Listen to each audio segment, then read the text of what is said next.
हिंदू धर्म में एकादशी व्रत का विशेष महत्व बताया गया है। एकादशी का व्रत करने से जातक को भगवान विष्णु और माता लक्ष्मी की अपार कृपा प्राप्त होती है। प्रत्येक माह में 2 बार एकादशी व्रत रखा जाता है, एक कृष्ण पक्ष में और दूसरा शुक्ल पक्ष में। इस तरह से साल में 24 बार एकादशी का व्रत रखा जाता है। इन सभी एकादशियों में से निर्जला एकादशी सबसे अधिक महत्वपूर्ण माना जाता है। हर साल ज्येष्ठ माह के शुक्ल पक्ष की एकादशी तिथि को निर्जला एकादशी का व्रत रखा जाता है। निर्जला एकादशी का व्रत अत्यधिक कठिन माना जाता है। इस व्रत में जल भी ग्रहण करने की मनाही होती है। निर्जला एकादशी व्रत का पारण दूसरे दिन सूर्योदय के बाद द्वादशी तिथि में शुभ मुहूर्त में ही करना चाहिए। जो व्यक्ति पूरे साल एकादशी का व्रत नहीं रख पाते हैं, वो निर्जला एकादशी का व्रत करके अन्य सभी एकादशियों का फल प्राप्त कर सकते हैं। हिंदू धर्म में इस व्रत का धार्मिक महत्व ही नहीं है, बल्कि शारीरिक और मानसिक स्वास्थ्य के लिए काफ़ी लाभकारी माना जाता है। इस दिन भगवान विष्णु की विधिवत पूजा करने के साथ निर्जला व्रत रखने का विधान है। इसके साथ ही इस दिन दान देने से कई गुना अधिक फलों की प्राप्ति होती है और समस्त पापों से मुक्ति मिल जाती है। इस दिन भगवान विष्णु माँ लक्ष्मी की विधिवत पूजा करने के बाद व्रत कथा का पाठ अवश्य करना चाहिए या सुनना चाहिए। इससे आपकी पूजा संपूर्ण मानी जाती है।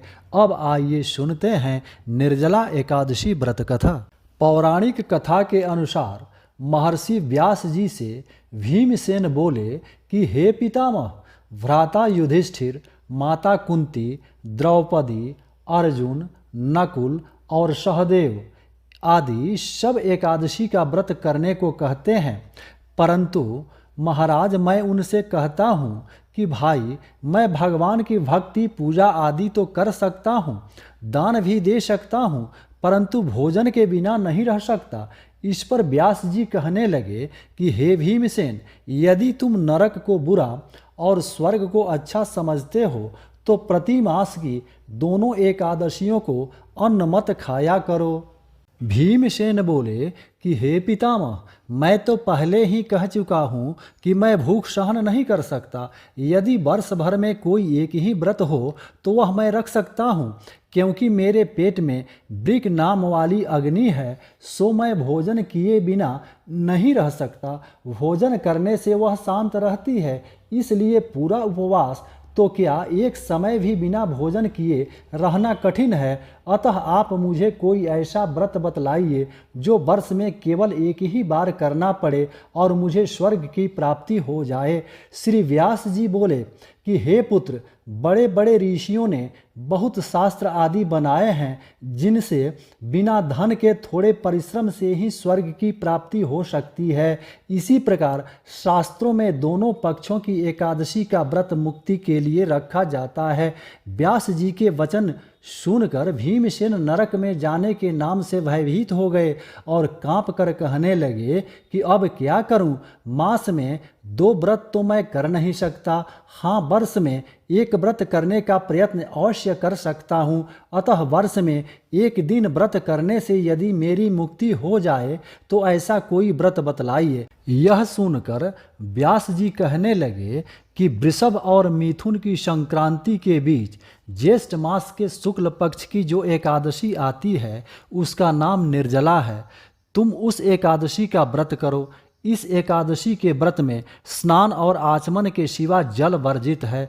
आचमन में 6 मासे से अधिक जल नहीं होना चाहिए, अन्यथा वह मद्यपान के सदृश हो जाता है।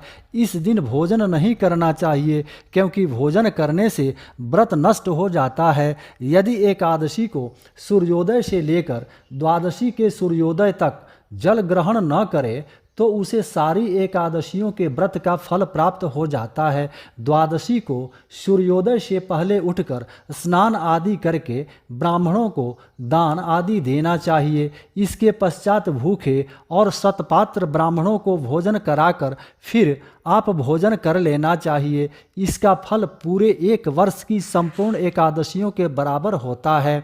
व्यास जी कहने लगे कि हे भीमसेन, यह मुझको स्वयं भगवान ने बताया है। इस एकादशी का पुण्य समस्त तीर्थों और दानों से भी अधिक है। केवल एक दिन मनुष्य निर्जला रहने से सभी पापों से मुक्त हो जाता है। जो मनुष्य निर्जला एकादशी का व्रत करते हैं उनकी मृत्यु के समय यमदूत आकर नहीं घेरते, वरन भगवान के पार्षद उसे पुष्पक विमान में बिठाकर स्वर्ग को ले जाते हैं।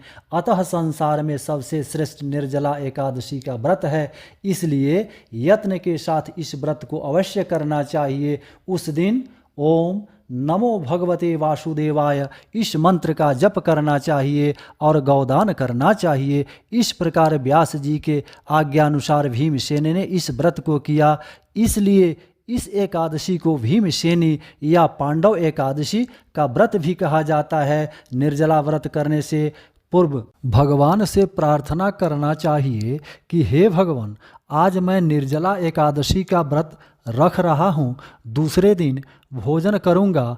मैं इस व्रत को श्रद्धापूर्वक करूँगा, अतः आपकी कृपा से मेरे सब पाप नष्ट हो जाएं। इस दिन जल से भरा हुआ एक घड़ा वस्त्र से ढककर स्वर्ण सहित दान करना चाहिए। जो मनुष्य इस एकादशी व्रत को करते हैं उनको करोड़ों स्वर्ण दान का फल मिलता है, और जो इस दिन यज्ञादिक करते हैं उनका फल तो वर्णन ही नहीं किया जा सकता। इस एकादशी के व्रत से मनुष्य विष्णु लोक को प्राप्त होता है। जो मनुष्य इस दिन अन्न खाते हैं वे चांडाल के समान हैं, वे अंत में नरक में जाते हैं। जिसने निर्जला एकादशी का व्रत किया है वह चाहे ब्रह्म हत्या हो, मद्यपान करता हो, चोरी की हो या गुरु के साथ द्वेष किया हो, मगर इस व्रत के प्रभाव से स्वर्ग को जाता है। हे कुंती पुत्र भीमसेन, जो पुरुष या स्त्री श्रद्धापूर्वक इस व्रत को करते हैं उन्हें निम्नलिखित कर्म करने चाहिए।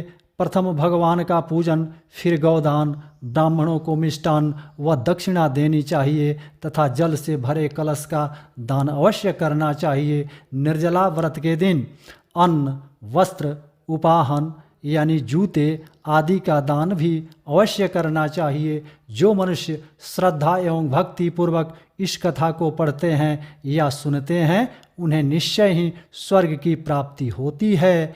जय श्री कृष्ण। राधे राधे।